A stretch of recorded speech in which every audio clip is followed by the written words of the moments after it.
Hello everyone. In today's presentation, I will be presenting a topic of encephalitis and meningitis. This presentation I have divided into two parts, encephalitis part and meningitis part. In encephalitis part, we will be going through the causes of viral encephalitis with special emphasis on Japanese encephalitis, which is the endemic form of encephalitis in India, and herpes simplex encephalitis, which is a treatable cause and important cause of sporadic encephalitis. In meningitis part, I have covered bacterial meningitis and tubercular meningitis. And I made a deliberate attempt to cover this topic in depth with special emphasis on the radiological imaging of these illnesses.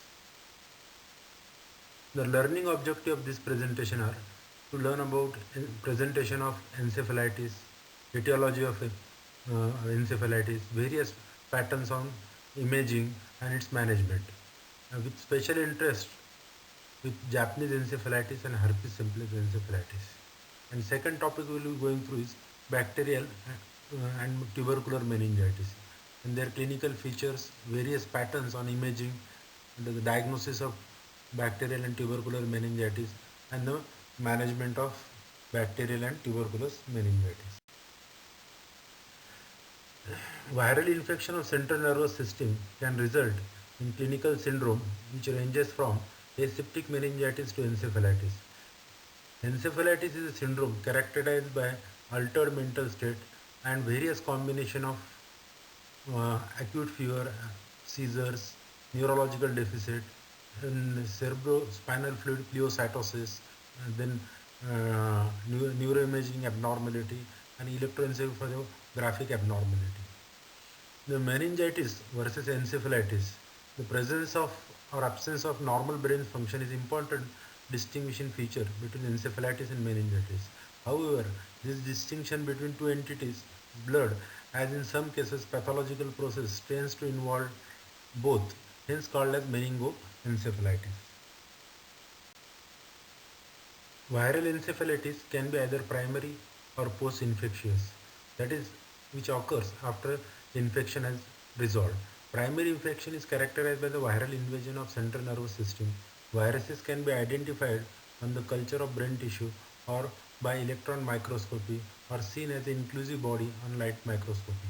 In post-infectious encephalitis, also called as acute disseminated encephalomyelitis or ADEM, in this condition, viruses cannot be detected or recovered from the brain or on the histological examination, and there is a characteristic perivascular inflammation and demyelination, which is a prominent feature of post-infectious encephalitis. Despite differences in pathogenesis and pathogenesis, the clinical significance of virus versus post-infection encephalitis are often limited.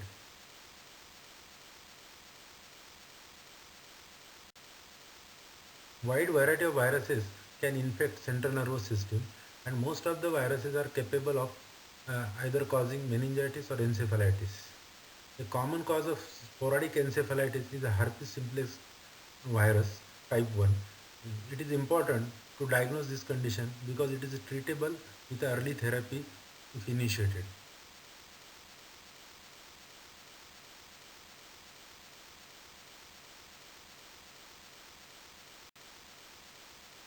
This is a list of the common neurotropic viruses which is causing acute encephalitis. These are arboviruses like Japanese encephalitis, St. Louis, Western equine, and California virus.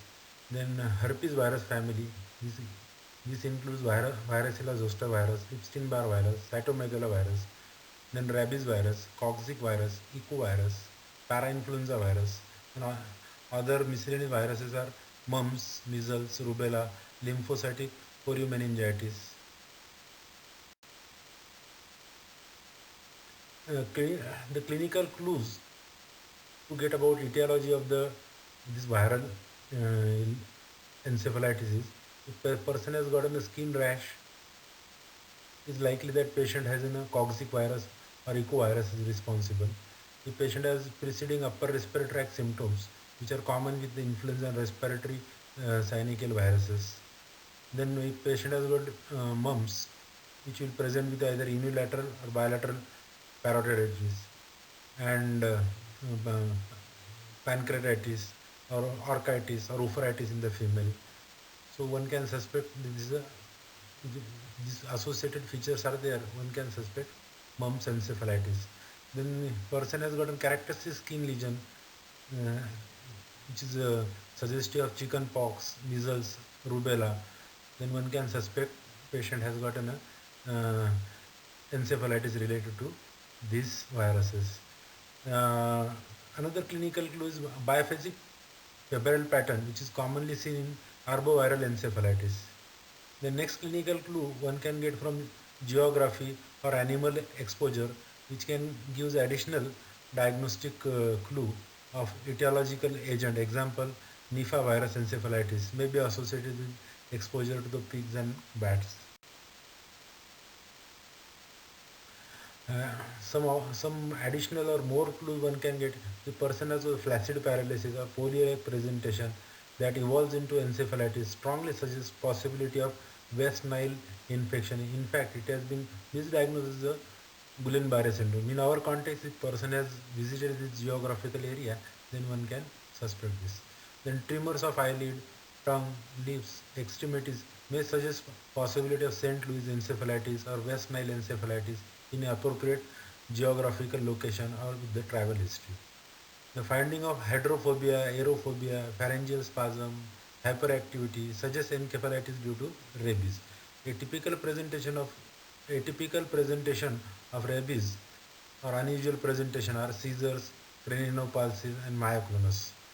The group of vesicle in dermatomal pattern suggest varicella zoster encephalitis, which can occasionally cause encephalitis. However, absence of rash does not eliminate varicella zoster infection causing encephalitis. This is a table showing additional clue for viral encephalitis based on the in which season disease has taken place. If person has developed during summer, then West Nile, St. Louis, Eastern equine encephalitis, California encephalitis, and Western equine encephalitis virus can be suspected. During winter or spring, measles and mumps. During any season, herpes and HIV infection. The clinical features of encephalitis are usually they are the onset of encephalitis is usually acute with history of fever, headache, photophobia, nausea, vomiting, and signs of meningeal irritation. Then diffuse CNS inflammation will result in the confusion, disorientation, agitation, stupor, and sometimes coma. Convulsions are also commonly seen. The focal neurological deficit may manifest as an aphasia, hemiparesis, sensory deficit, visual field defect, ataxia, ocular palsies, and other cranial palsies. Okay. If patient has gotten a gray matter involvement, then he can present with paresis of that area. If patient has got a white matter lesion, then can present with a profound loss of consciousness and convulsions. If person has gotten spinal cord involvement, which may result in the myelitis with varying degree of paraparesis, hypothalamic involvement can give rise to diabetes insipidus and autonomic instability. Then syndrome of inappropriate ADH secretion, also called as SIADH, is also common manifestation of encephalitis. Then brainstem involvement can compromise respiratory center and leading to a respiratory insufficiency. In severe cases, cerebral edema can uh, uh, can cause a rise in intracranial pressure and precipitates the brainstem herniation. Investigation in viral encephalitis, examination of blood is usually normal except atypical lymphocytes which are seen in Epstein-Barr virus infection. Increase in serum amylase which are seen in mumps and hyponatremia seen in SIDH. Then CSF examination may show lymphocytosis with moderately raised protein and normal glucose content. Then CSF PCR for herpes simplex 1 and herpes simplex 2 and enterovirus can be undertaken. Amongst herpes simplex 1 and 2, herpes simplex 1 is more common. It is important to remember that we have to rule out herpes simplex encephalitis since this condition is usually fatal if untreated. And it is also important to remember here the enterovirus are commonly causes a viral meningitis, but occasionally it can give rise to encephalitis. Then serological tests can be undertaken in the patient who are not improving or who do not have a diagnosis based on the CSF analysis, CSF culture or PCR. Then serum IgM CSF antibodies can be undertaken. For example, St. Louis encephalitis, then West Nile encephalitis, Epstein-Barr virus infection in appropriate clinical setting. Based on the imaging profile of acute viral encephalitis, one can suspect possible viral etiology of that illness. The imaging practically means based on this MRI finding.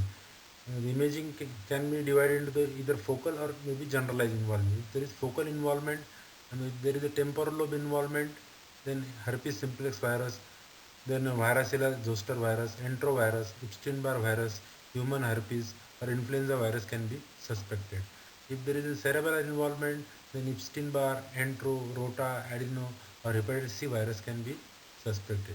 If there is extrapyramidal involvement or there is a movement disorder due to thalamic or basal ganglion lesion, then respiratory syncytial viruses, Epstein-Barr virus, West Nile, entero, herpes simplex, varicella, human herpes virus 6 may be suspected.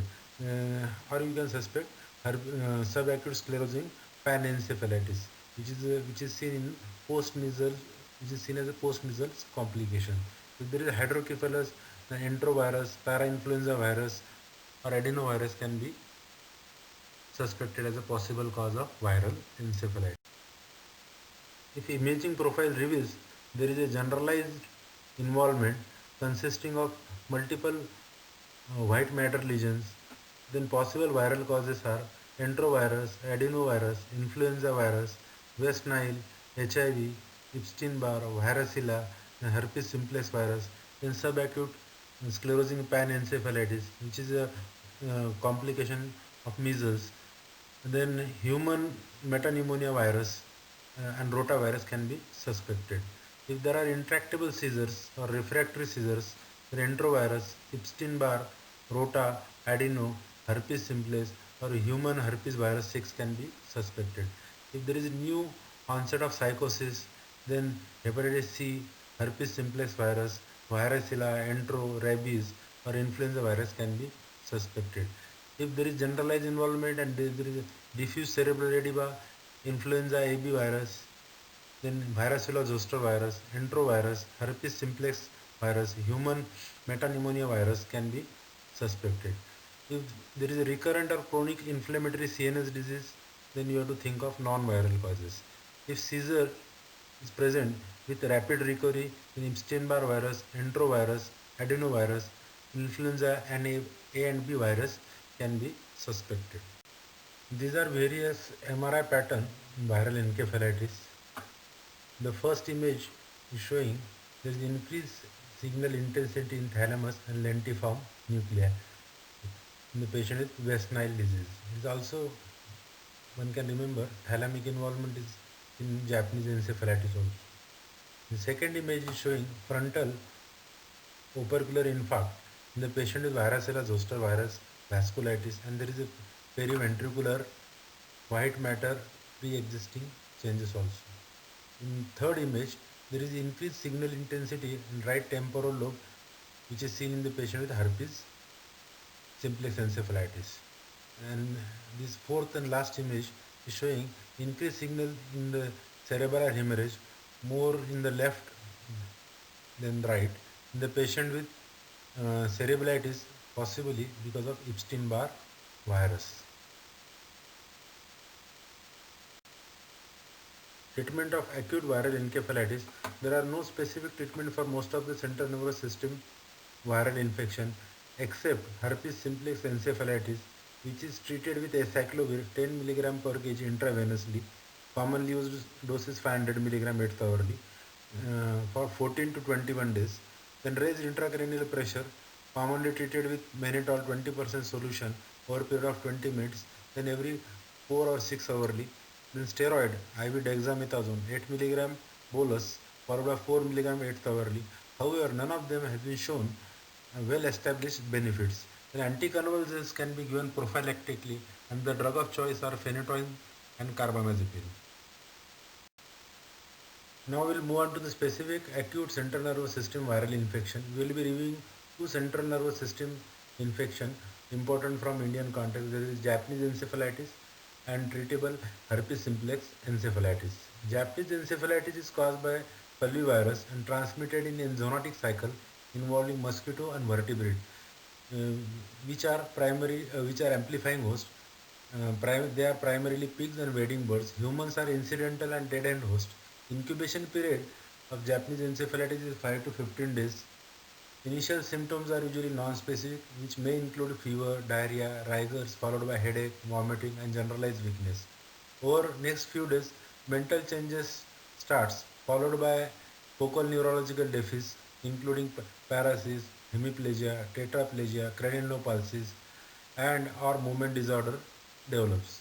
A common clinical presentation of Japanese encephalitis viral infection is acute encephalitis. Milder form of disease such as aseptic meningitis or non-specific febrile illness with headache also occurs in some of the patients. Many patients develop coma and some requires ventilatory assistance for its survivability. Imaging in Japanese encephalitis. MRI is more sensitive than CT scan of brain. Japanese encephalitis associated abnormality are seen in the thalamus, basal ganglion, midbrain, pons and medulla. Thalamic lesion are commonly described abnormality. This can be highly specific of Japanese encephalitis in appropriate clinical context. This is MRI film showing hyperintense lesions in the thalamus on either side, just adjacent to the lateral ventricle, which has been shown here by an arrow. Treatment of Japanese encephalitis. The principal treatment is supportive care. Then control of intracranial pressure using IV mannitol. Then maintenance of cerebral perfusion by adequate oxygenation, maintenance of his hydration and electrolyte balance. Then seizure control using their phenytoin, carbamazepine. Then control of secondary complications such as aspiration pneumonia, then catheter infection, especially central line and urinary catheter infection. There are no specific antiviral treatment for Japanese encephalitis. A placebo-controlled trial using oral ribavirin in 153 Indian children did not show any difference in the outcome between the treatment and control group. Also, corticosteroid and interferon alpha 2A did not improve outcome in controlled clinical trial. Then we will move on to next specific acute central nervous system infection. Important one, herpes simplex virus encephalitis. This is important because it is treatable, it is recognized early. Herpes simplex 1 encephalitis is the most common cause of sporadic and fatal encephalitis worldwide. Nearly all cases of herpes encephalitis are caused by herpes simplex virus 1. However, neonates herpes simplex encephalitis can be caused by either herpes simplex 1 or herpes simplex 2. Herpes simplex 2, which produces more global and severe form of encephalitis, which is predominantly seen in the neonate. Majority of adult cases are of herpes simplex 1. Pathogenesis of herpes simplex encephalitis. Route of infection will be either one of three. Either infection could be primary or it could be recurrent or reactivation.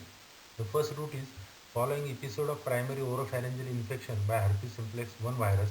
Then it will enter into the central nervous system via trigeminal nerve or via olfactory nerve. Then second is central nervous system invasion after episode of recurrent herpes simplex 1 infection. Third one is reactivation of latent herpes simplex 1 infection in situ, that is within the central nervous system. After this initial route of entry, viruses then gains access to the brain along the axons arising from the face, then to the trigeminal nerve, and then finally to the brain tissue proper. In most of the cases, necrosis occurs in the temporal lobe with a clinical deficit which is consistent with this area of damage.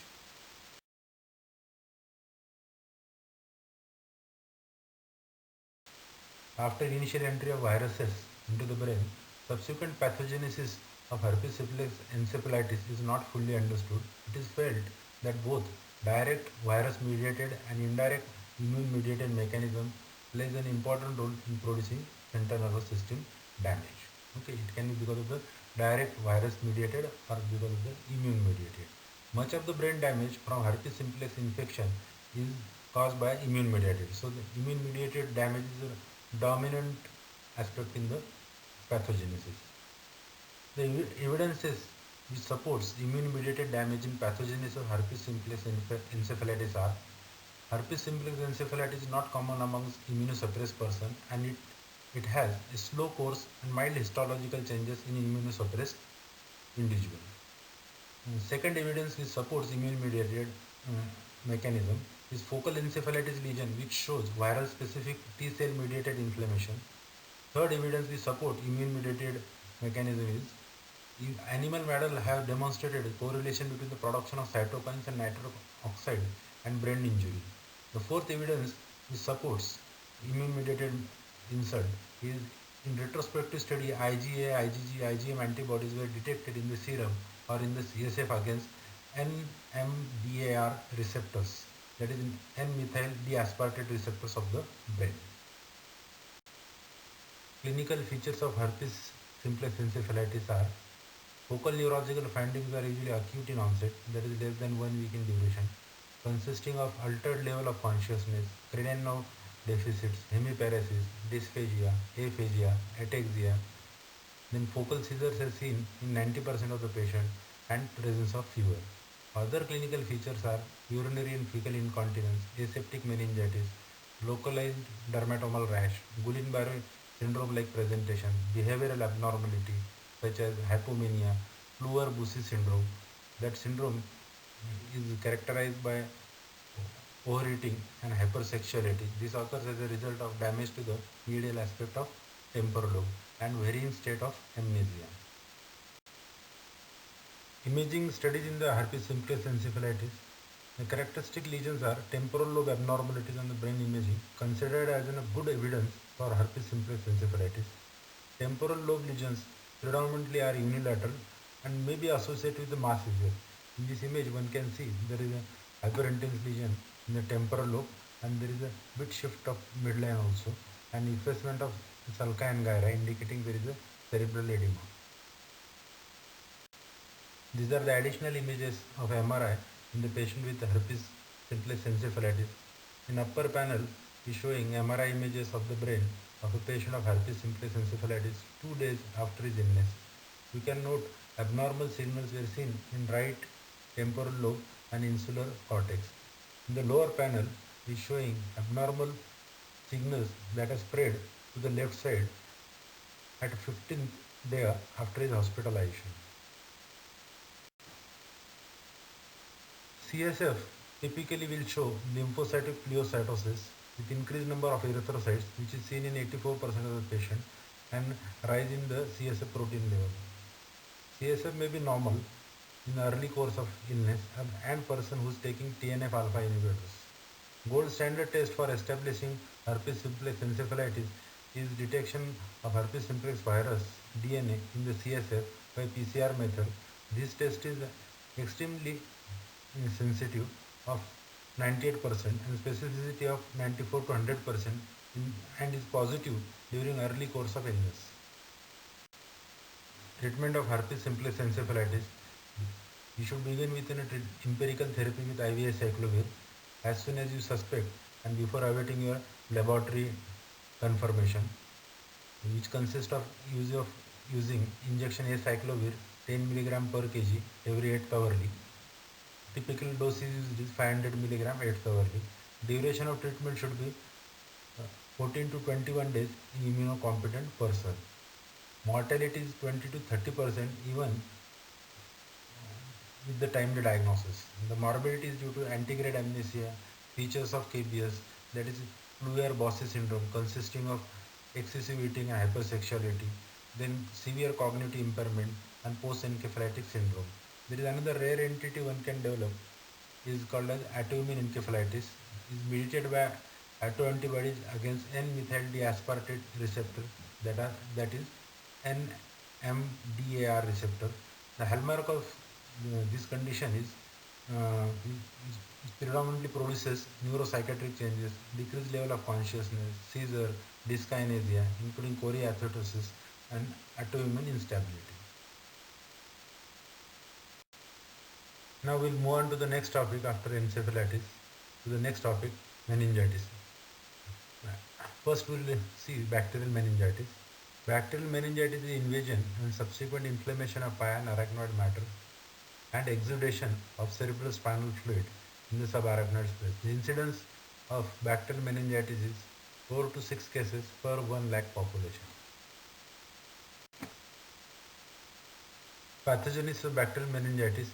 The common bacteria causing bacterial meningitis are transmitted via airborne route.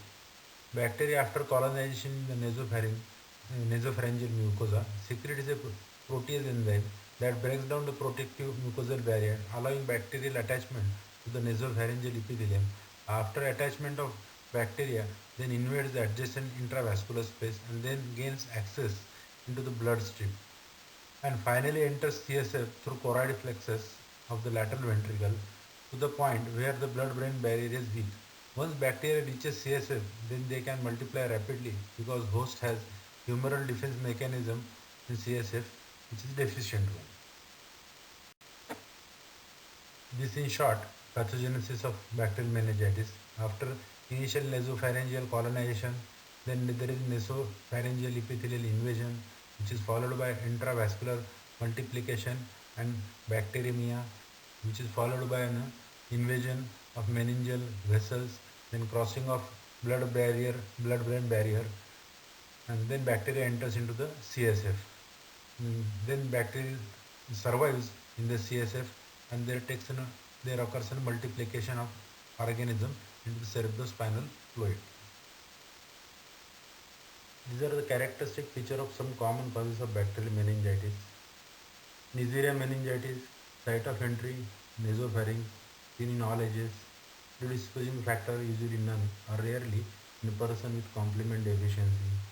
With streptococcal pneumonia, site of entry is nasopharynx or direct extension across the skull fracture or from the contagious or from the distant foci of infection. It is also seen in all ages. Predisposing condition, all the conditions that predispose to pneumococcal bacteremia. Example, person who has got chronic lung disease, asthma, patient with liver disease, patient with heart disease and kidney disease. And then fracture of cribriform plate, then cochlear implant, cerebrospinal otorrhea from basilar skull fracture, defects in the ear ossicle. Next organism, Listeria monocytogenes. Site of entry is gastrointestinal tract, placenta. It is also seen in older adult and neonate. Predisposing condition, defect in cell-mediated immunity. The person is on the glucocorticoid or who has undergone transplantation, especially renal transplantation, when the person is on the immunosuppressive therapy. In pregnancy, liver disease, alcohol abuse and malignancy. Then coagulative negatives, staphylococci. Site of entry as a result of foreign body. It is also seen in all ages. Predisposing condition are surgery and foreign body, especially ventricular drain. Then Staphylococcus aureus, site of entry is bacteremia, foreign body and skin. It is also seen in all ages. Predisposing condition endocarditis, surgery, foreign body, especially ventricular drain, cellulitis and decubitus ulcer. Gram-negative bacilla, they can enter in from various sites. It is seen in older adults and neonates. And advanced medical illnesses, neurosurgery, ventricular drain, disseminated strongyloidosis. In Haemophilus influenza, site of entry is nasopharynx and contagious spread from the local infection. Age group, adult, infant, children, if they are not vaccinated. Predisposing condition as diminished humoral immunity. Clinical features of bacterial meningitis. The characteristic symptoms and signs of bacterial meningitis are headache, fever, nuchal rigidity, photophobia, vomiting, lethargy, and altered level of consciousness. Signs of meningeal irritations are jolt accentuation of headache, which we are going to see in the next slide, The neck stiffness, Brudzinski sign, Kernig sign are also present in majority of the patient. As a matter of fact, Brudzinski sign and Kernig sign are late sign which appears in very advanced disease, and it was more common within pre-antibiotic era. Then seizures, which occurs approximately 23 to 40% of patients, typically in the first week of illness.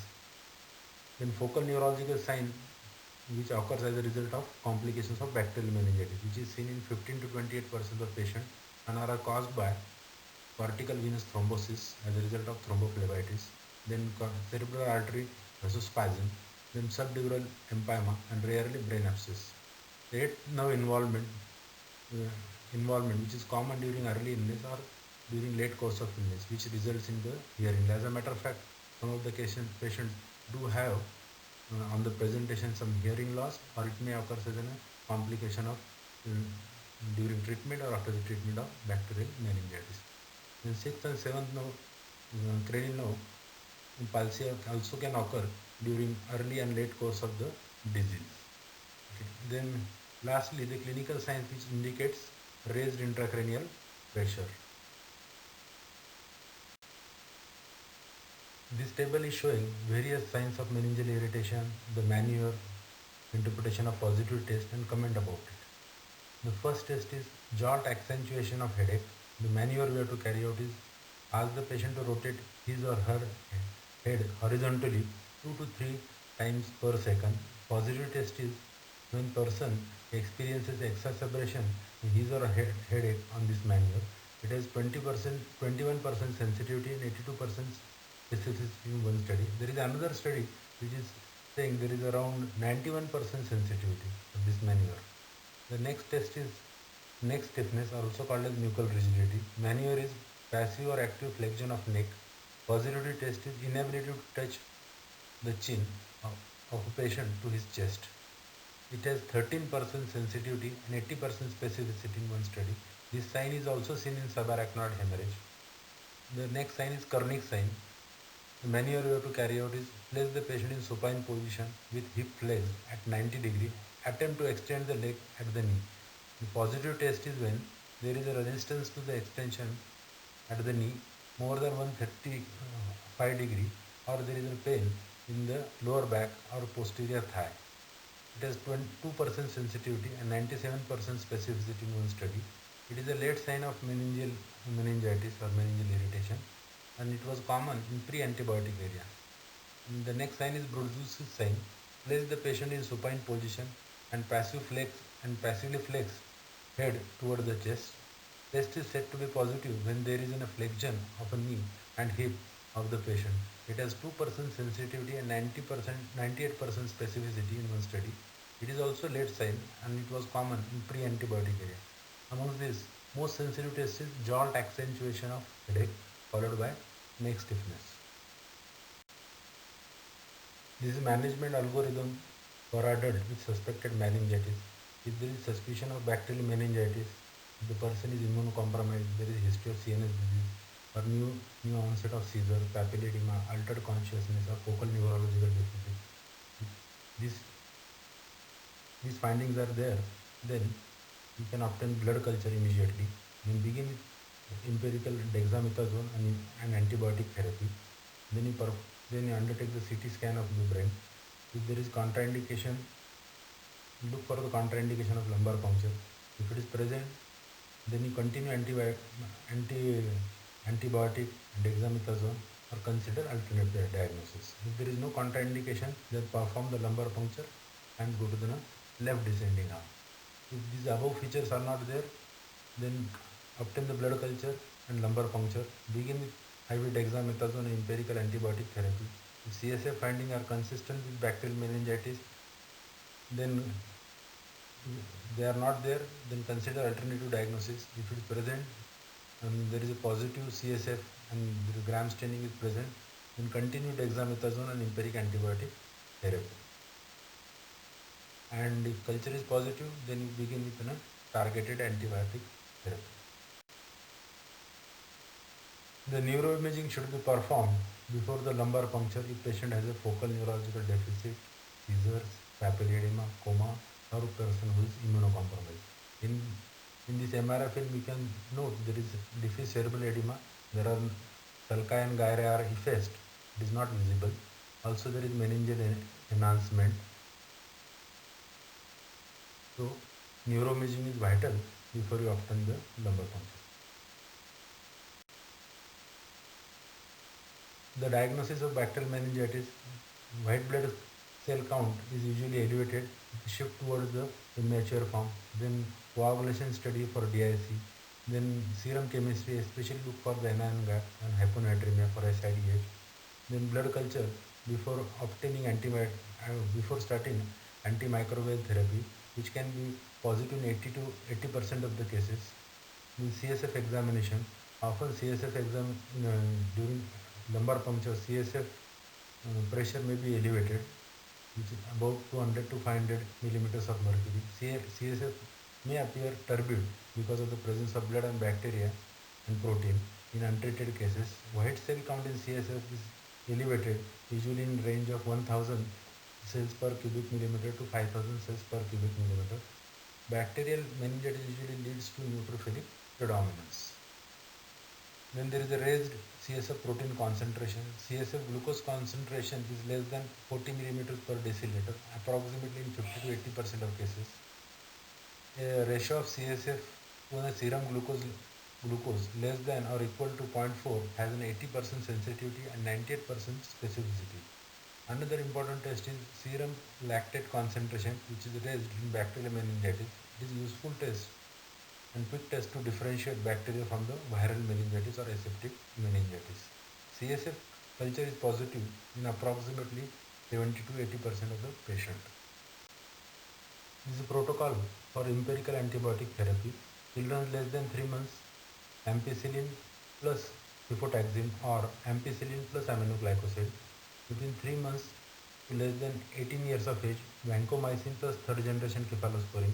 Between 80 to 50 years, vancomycin plus third generation cephalosporin.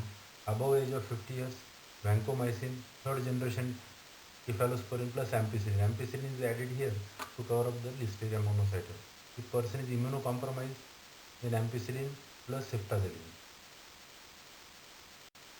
After empirical antibiotic, you have to use glucocorticoid. Early intravenous administration of glucocorticoid, usually dexamethasone, has shown to diminish the rate of hearing loss and other neurological complications as well as mortality. It is recommended to use intravenous dexamethasone regimen 0.15 mg per kg, 8 mg typically every 6 hourly for 4 days. So this completes about management of bacterial meningitis. Then we will move on to the last topic, that is tubercular meningitis.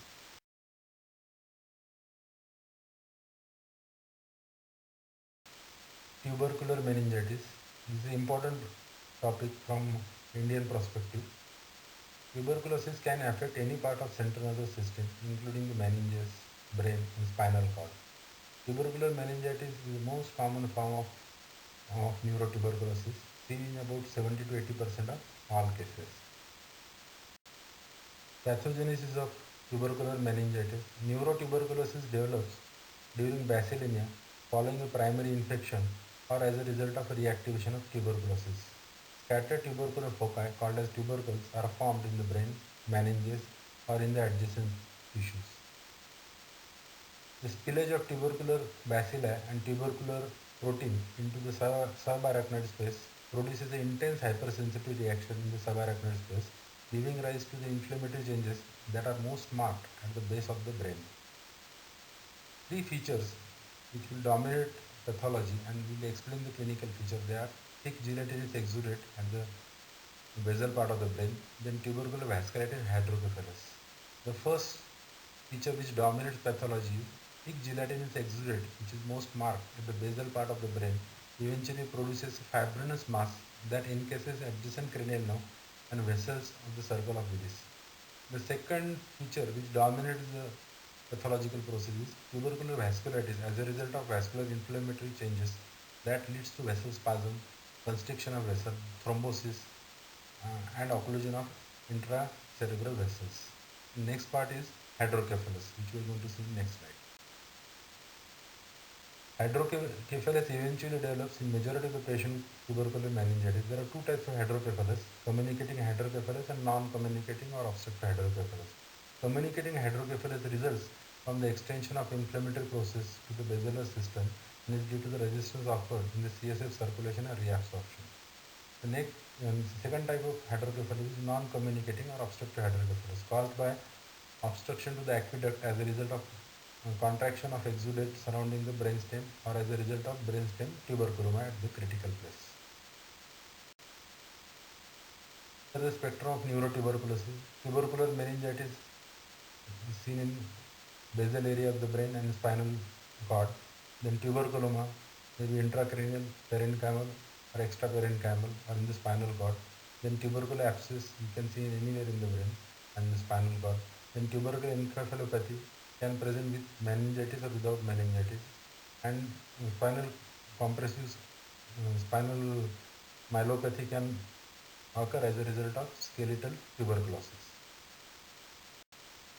Clinical presentation of tubercular meningitis: headache in adult 50 to 60% patient, nausea and vomiting 8 to 40% of patient, apathy, behavioral changes 30 to 70% of patient, seizures 0 to 13% of the patient, and prior history of tuberculosis present in 8 to 12% of the patients. Typical presence of tubercular meningitis: they commonly present with stiff neck, headache, fever, vomiting. These symptoms are also frequently observed in the patient with bacterial meningitis. Clinical features that helps to distinguish tubercular meningitis from bacterial meningitis are subacute presentation. Patient will have usually commonly seen with female who is underweight. Also there is the presence of constitutional symptoms and patient will present over a period of weeks. Then presence of neurological symptoms consisting of altered consciousness, personality changes and coma. The next distinguishing feature is presence of cranial nerve pulses, most frequently involving cranial nerve second and sixth.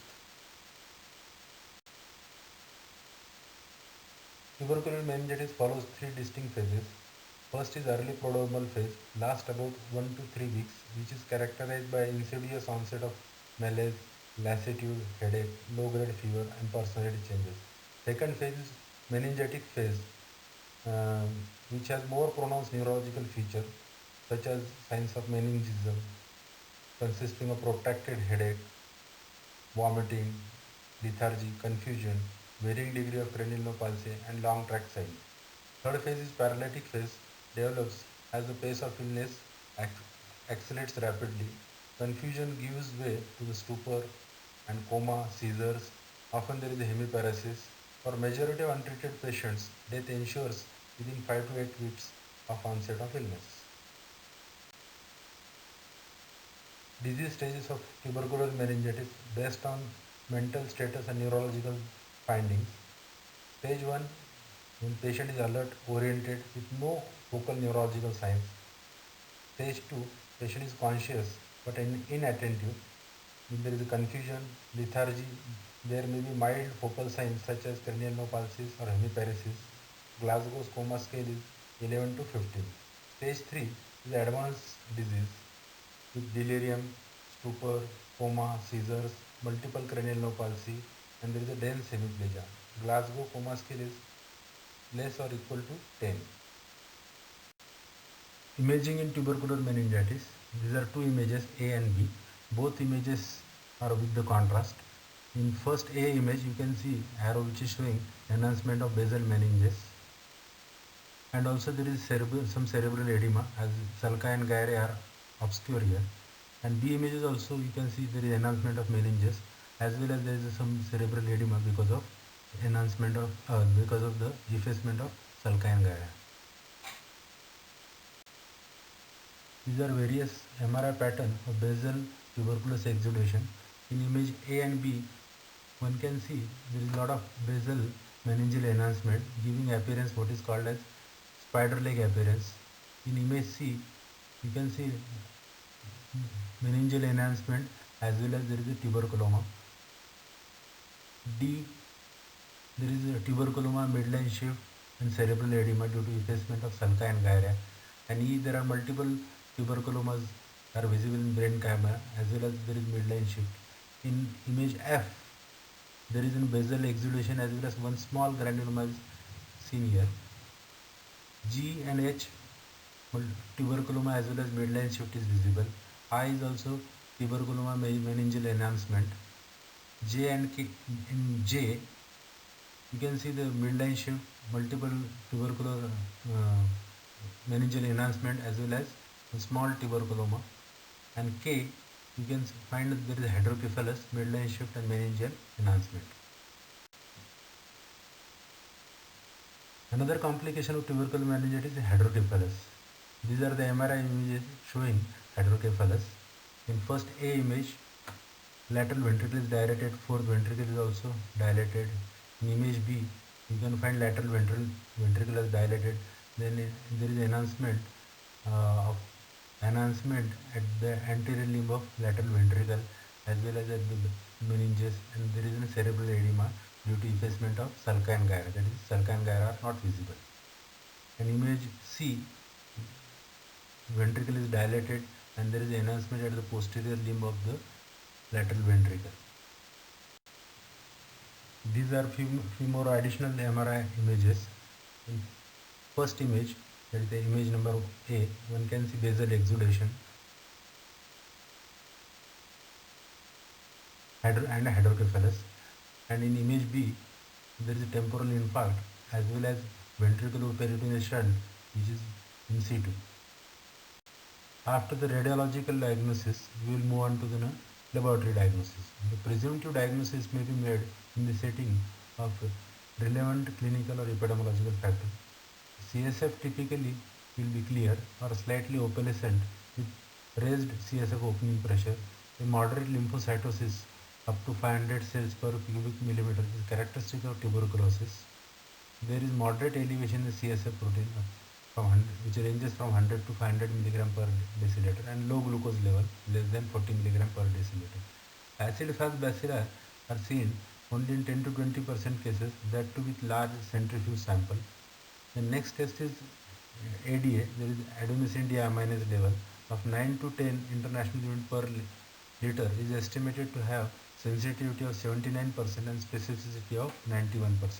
PCR for tuberculosis has high specificity of 98% but has low sensitivity, that is 56%. Then one can obtain CSF culture by BACTEC method for demonstration of acid-fast bacilli. Treatment of tubercular meningitis, new cases for 2 months, that is intensive phase, INH, rifampicin, pyrazinamide and ethambutol. And then in the continuation phase for 4 months, INH, rifampicin and ethambutol. Total duration is 6 months. However, continuation phase can be extended by another 3 to 6 months. If person is previously treated for tuberculosis, then for intensive phase for 2 months, INH, rifampicin, pyrazinamide, ethambutol and streptomycin. And for next 1 month, INH, rifampicin, pyrazinamide and ethambutol. And for next 5 months, INH, rifampicin and ethambutol.